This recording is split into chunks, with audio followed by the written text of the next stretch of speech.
Hello, so today I'm going to walk you through the process of how to turn your photograph of your drawing into line art that we can digitally paint in Photoshop.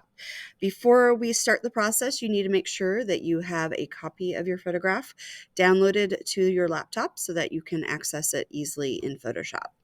So we're going to open it directly. So in Photoshop, you're going to go ahead and select Open over on the left-hand side, and then go and find your photograph.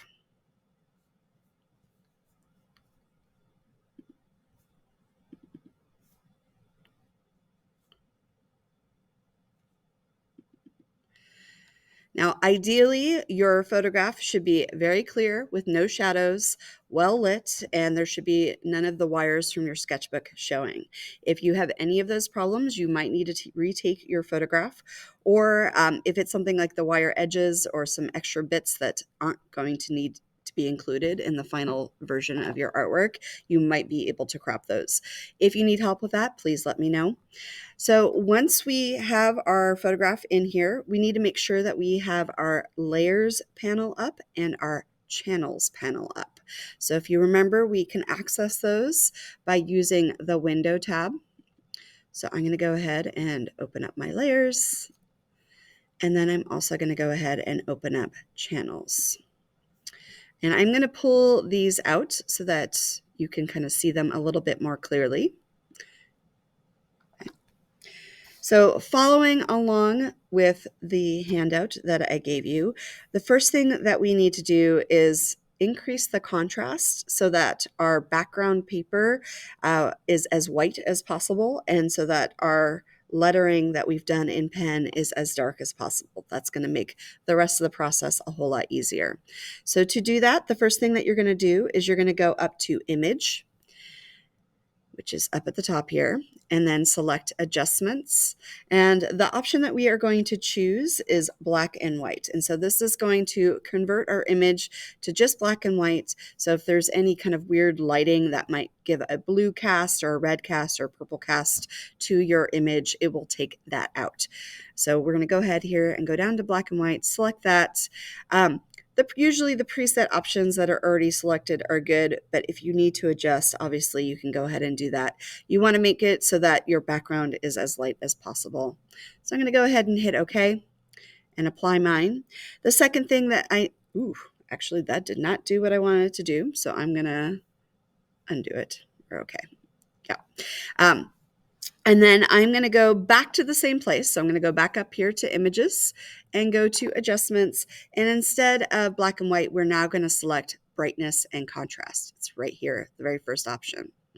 Okay, and you'll see that there's two little lever bars, and we can drag them to change our image. So we want to increase the brightness, so any wrinkles, any texture from the paper is invisible now.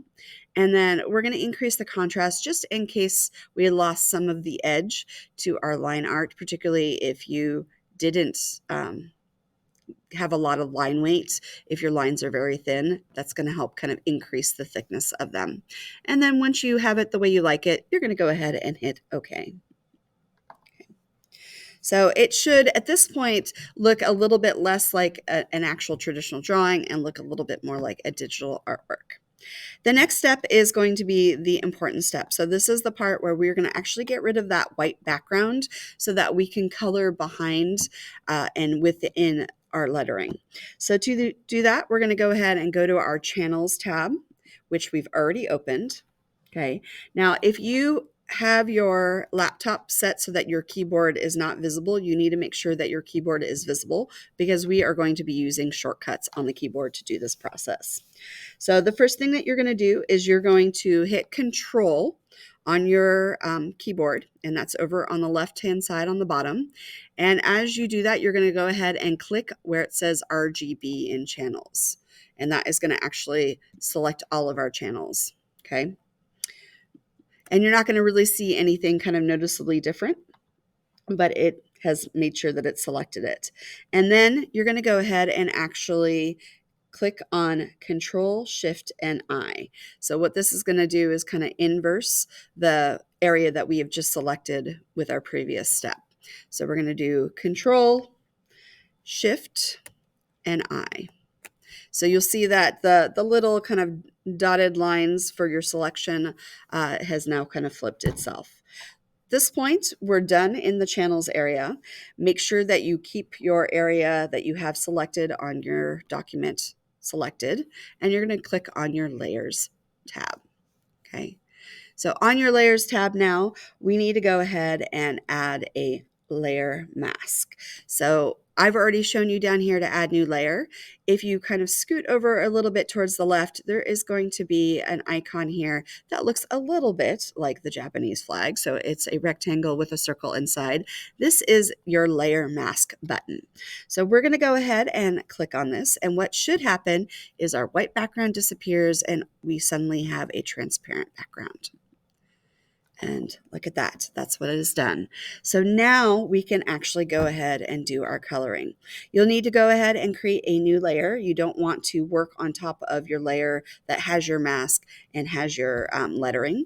So we're going to scoot on back over to the right-hand side in our layers panel and go ahead and click on the little plus sign with the square around it. That's our add layer. And this is where we're going to go ahead and paint. Now we want all of our painting to be underneath our lettering. So we're going to actually move our layer. So to do that, you're going to go ahead and use your trackpad for this. You're going to go ahead and click on it and then physically drag it down so that it is behind the layer with your line art. So what this will do is that anything that you paint will now be underneath and your line art will be on the top. So at this point, I'm going to go ahead and stop the video. We'll do something a little bit different with the coloring, but that's how you get rid of your background and you have your line art all ready to go.